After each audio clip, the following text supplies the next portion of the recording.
هتحسم الدوري.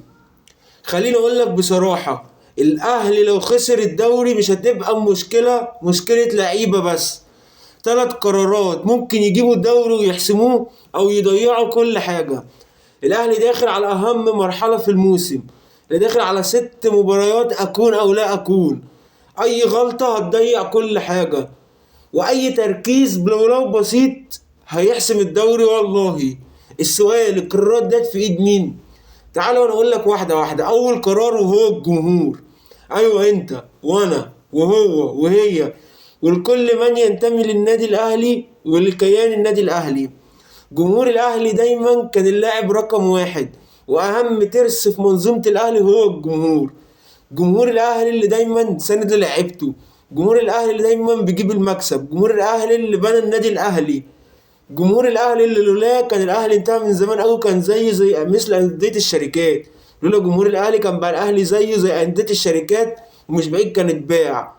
بس ده مستحيل يحصل لوجود جمهور الاهلي. بس في حاجه دلوقتي، ان الجمهور ممكن يكون سبب انهيار الفريق وسبب الضغط على الفريق. لما اللاعب ينزل الملعب وهو حاسس ان الجمهور ضغطه، وحاسس ان الجمهور بيسف عليه، وحاسس ان الجمهور مخليه مادة للسخرية، وحاسس ان الجمهور بيسلمه لجمهور الفريق المنافس، وحاسس ان الجمهور بيسلمه للزملكاوية، طبيعي هينزل مضغوط، طبيعي هيغلط، طبيعي مش هيبقى عنده ثقة في نفسه. لان هو نازل عارف ان جمهور الاهلي مش في ظهره. يا جماعه، هو نازل عارف ان الجمهور مش في ظهره، ان الجمهور مش ساندني. انا خاف اعمل باصه غلط اطلع بيها ترند على السوشيال ميديا، هخاف اعمل كره طوليه او ثرو غلط يطلعوني بيها مسرح، يسلموني بيها من كتر التريقه، يخلوا الناس جمهور الزمالك او السوشيال ميديا او الاعلام يطلع يتريق عليا كلاعب، وهم عارفين ان جمهور الاهلي قالب عليا محدش هيرد. شفنا الفتره اللي فاتت هجوم كبير قوي من الجمهور ونقد من كل الناس، وكنت انا اولكم. بس في حاجه اتكلمت عليها في الفيديوهات اللي فاتت وفي الفيديو الاخير ما كانتش عجباني في طريقه الهجوم والنقد. ملخصها يعني انك انت بتحول النقد والهجوم، انك بتحول اللاعب بتاعك ماده للسخريه، بتسلمه للجمهور المنافس. انت كده بتخسر اللعيب بتاعك. كان معانا حق وكنا متضايقين وكنا بنهاجم حبا في النادي الاهلي وفي مصلحه النادي الاهلي، بس في حدود في النقد، في حدود في الهجوم، اهمها اللي انت تحافظ على اللعيب بتاعك. اللعيب النهارده وحش، بكره وحش، هيجي وقت هيبقى كويس. مش هيبقى كويس يمشي، انا هاجمك وانتقدك بس في حدود. دلوقتي لازم الموضوع يتغير، والله لازم الموضوع يتغير. اركن اي نقد، اركن اي خلاف، اركن اي حاجه. دلوقتي مرحله حسم، دلوقتي مرحله جمهور الاهلي، جمهور الاهلي الواعي، جمهور الاهلي الفاهم. 6 ماتشات اكون او لا اكون، افهم، 6 ماتشات هيحددوا كل حاجه. يا هطلع بالموسم بالدوري واشارك في افريقيا، يا هطلع بموسم بفضيحه وبموسم صفري. ده اول قرار. نيجي لتاني قرار وهو المدرب، وربنا يستر من المدرب لان احنا يعتبر ما معناش مدرب. 6 ماتشات دول اي غلط فيهم هيضيع كل حاجه. اي غلط في التشكيل، تشكيل غلط ضيعت ماتش، ضاع الدوري. قرار غلط ضاع الماتش، ضاع الدوري. تغيير غلط في ماتش ضاع الماتش، ضاع الدوري. 6 ماتشات يا ترب مش محتملين اي حاجة. لازم التركيز يكون 100%. والدور الاهم هو دور المصريين اللي في الجهاز بتاع المدير الفني. لقيته نايم فوقه، لقيته بيضيع فوقه، اعمل اي حاجة. 6 ماتشات دول لازم، هو كده كده ماشي اخر الموسم. اللي باقي اللي لازم اللعيبه تفهم الكلام، اللي باقي اللعيبه واللي باقي الكيان، هو كده كده في اخر الموسم هيمشي. مش عارفين نمشيه من بعد بطولة افريقيا عشان الشرط الجزائي. دلوقتي هو معاه كل الصلاحيات. كانوا هيمشوا كاموش، قال لهم لا محتاجه، سابوا له كاموش. كل الصلاحيات معاك. التركيز لازم يبقى 100%، سواء تشكيل، سواء حالة نفسية مع اللعيبة، سواء إدارة ماتشات وقراءة الماتشات وقراءة المنافس، قراءة المنافس تاني، سواء تغييرات في الماتشات، سواء انت واقف 90 دقيقة على الخط فايق وبتفوق لعيبتك. مفيش مدير فني للأهلي بيفضل قاعد على الدكة، مفيش مدير فني للأهلي يفضل قاعد مفيش الكلام ده. اتنطط فوق اللعيبة اللي في الملعب، لأن كل قرار بيفرق في مصير الدوري. والله القرار الواحد بيفرق. نزلت ماتش بتشكيلة غلط، ضاع الماتش، ضاع الدوري. الماتش اللي هيضيع بضياع الدوري، بضياع موسم كامل هتخرج منه بموسم صفري.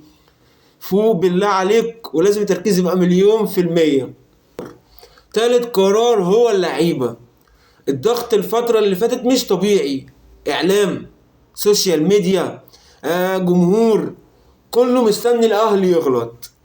بس الفرق الكبيرة واللعيبة الكبيرة بتظهر وقت الضغط. اللاعب اللي هيستحمل هو اللي هيكسب، اللاعب اللي هيستحمل هو اللي هيضغط، اللي هيكسب. فوق، انزل يا باشا العب، اكسب. الناس اللي كانت بتنتقدك وانت متضايق من النقد ومن الهجوم، انزل العب وقول لهم لا، انتوا كنتوا غلط، انا اللي صح. انزل العب بقلب وخوف على الفريق، وقول لهم دي لعيبه النادي الاهلي. لكل واحد ملوش لازمه كان بيتكلم عليك في الاعلام يقول ده ما يستحقش يلعب للاهلي، ده بياخد فلوس ما يستاهلش فلوس، اللي يقول له مفيش الكلام ده. اعرف قيمه الفانيلا اللي انت لابسها، اعرف قيمه فانيله النادي الاهلي. انزل اعمل كل حاجه في الملعب، التوفيق بتاع ربنا، اعمل كل اللي عليك. وانت عارف، انت عارف كلاعب كوره، عارف ان جمهور الاهلي لو لك عامل اللي عليك وربنا ما وفقش هيطلع يدعمك. انزل طلع كل قوتك في الملعب. 6 ماتشات اللي يقف قدامك دوسوا دوسوا. 6 ماتشات دول اثبت عكس كل اللي اتقال.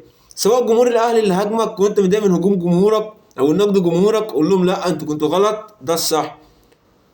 سواء الناس اللي ملهاش لازمه، التانية بتاعت الفرق التانية، سواء اعلام بقى او سوشيال ميديا، دوس عليهم، ورد في الملعب. قول لهم لا انا موجود، قول لهم النادي الاهلي موجود، لعيبه النادي الاهلي موجوده، الدوري هيبقى في الجزيره.